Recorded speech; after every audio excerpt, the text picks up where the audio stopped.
एक पक्ष ऐसा भी है जिसकी चर्चा अगर न करे तो यह बहस पूरी नहीं होगी, वो है दान दक्षिणा का, क्योंकि कई सारे सवाल इसको लेकर भी उठ रहे हैं। अब आप भी समझिए कि बांके बिहारी मंदिर को दान, अर्थनीति बांके बिहारी में दो तरह से दान आता है। क्या है इसकी पूरी इकोनॉमिक्स क्या है? तो दो तरह के दान आते हैं। अब पहला दान कौन सा है? वो गोस्वामी परिवार को जाता है, और दूसरा दान जो सीधे बांके बिहारी को जाता है। कैसे वहां दान की व्यवस्था है ये हम आपको बताते हैं कि ये पूरा जो सिस्टम है वो कैसे काम करता है।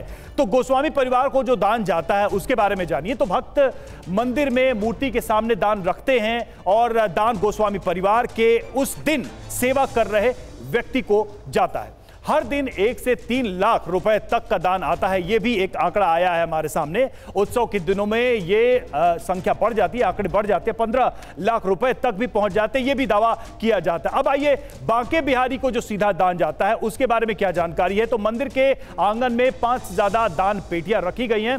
हर महीने के आखिर में पेटियां खोली जाती हैं, सारा पैसा उसी दिन बैंक खातों में जमा हो जाता है। साल में करीब 10 करोड़ रुपए की कमाई का अनुमान है। रजत जी, ये पैसे रुपए का हिसाब किताब क्या है? नहीं, ये दान है। Rajat ji please change, please my request. सुन लीजिए, कमाई नहीं है, दान है। आपने जो आंकड़ा कमाई नहीं है बिहारी जी, कोई आपने जो कमाई का वो नहीं है साधन। उसका सोर्स नहीं बताया कि गोस्वामियों के पास क्या दान आ रहा है। ऑफिशियल सोर्स बताइए। सबसे पहला सवाल मैं आपसे पूछना चाहता हूं कि आपको तो पता होगा ना। पहले सुन लीजिए, आपको तो पता होगा। आपकी जानकारी गलत है। ठीक है, सही जानकारी में जो पैसा आ रहा है बिल्कुल एज पर ऑर्डर वो लेने का हमें राइट है।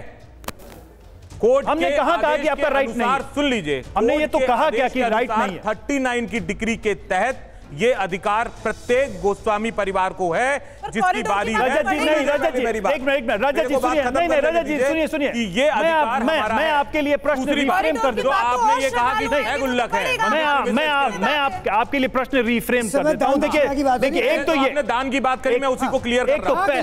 पहले आप स्पष्ट करिए, अगर आपको लगता है रजत जी, अगर आपको लगता है कि इसमें कुछ जानकारी ऐसी है जो सही करने की जरूरत, वो सही करते हुए बताइए मुझे कि क्या दान आता है, किसको आता है, किसको मिलता है, गोस्वामी परिवार को कितना जाता है, बांके बिहारी जो पूरा प्रबंधन है बांके बिहारी का जो है उसमें वो कितना जाता है। प्लीज दर्शकों को बताइए। परंपरा है, दर्शकों को बताइए। हमारे शिष्य जो उस दिन की सेवा कराते हैं, मंदिर के अंदर की जितनी भी सेवाएं होती हैं, भोग प्रसाद, ठाकुर जी के वस्त्र, पूजन इत्यादि, फूल बंगला, ये सारी चीजों का प्रतिनिधित्व शिष्यों के माध्यम से उनके गोस्वामी कराते हैं पीढ़ी दर पीढ़ी से।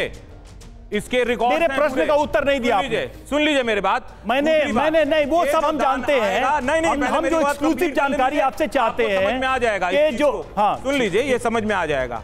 उसके एवज में हमारे यजमान, हमारे शिष्य जो हमको दान देते हैं उसको लेने का अधिकार है। ये ऑर्डर है 39 का सूद का। दूसरी बात जो आपने मुझसे बोला कि मंदिर के अंदर 6 गोलकें हैं, नहीं, मंदिर के अंदर लगभग 12 से 15 गोलकें हैं। ठीक है, जो सारी ओपनली लगी हुई हैं। उसके अंदर जो पैसा आता है वो ठाकुर बांके बिहारी के नाम से जमा होता है। ठीक है, वो पैसा मंदिर के बाहर भी नहीं जाता, बैंकर्स आते हैं मंदिर के अंदर। ठीक है, प्रॉपर ऑफिशियल उसकी रिकॉर्डिंग होती है। कोर्ट से जो है नियुक्त होते हैं वकील, जो वहां आकर सिग्नेचर होते हैं, संबंधित गोस्वामी होता है, पूरा रजिस्टर है 39 से लेकर के आज तक का। ये जितना पैसा जमा होता है ये डायरेक्ट ठाकुर बांके बिहारी के नाम से जाता है। ठीक है, ये पैसा बैंक में जमा हो जाता है और ये सेविंग अकाउंट में नहीं रखा जाता।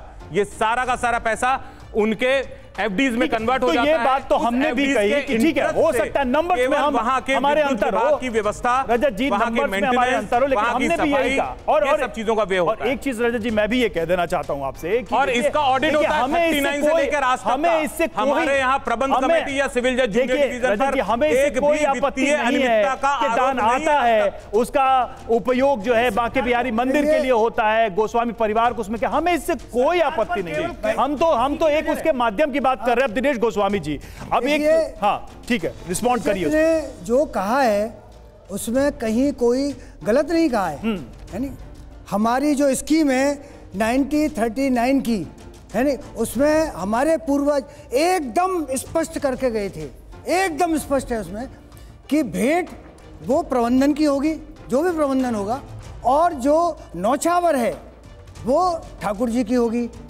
एक त्यागी जी आए थे जो यहाँ रिसीवर रहे हैं, उन्होंने उसको बिल्कुल एकदम कैटराइज कर दिया। ठीक है, मैं आपको देखो वो नहीं बताऊंगा, विभीषण के चाहे जयचंद के, मैंने आज तक कोई अंदरूनी बात नहीं बताई है।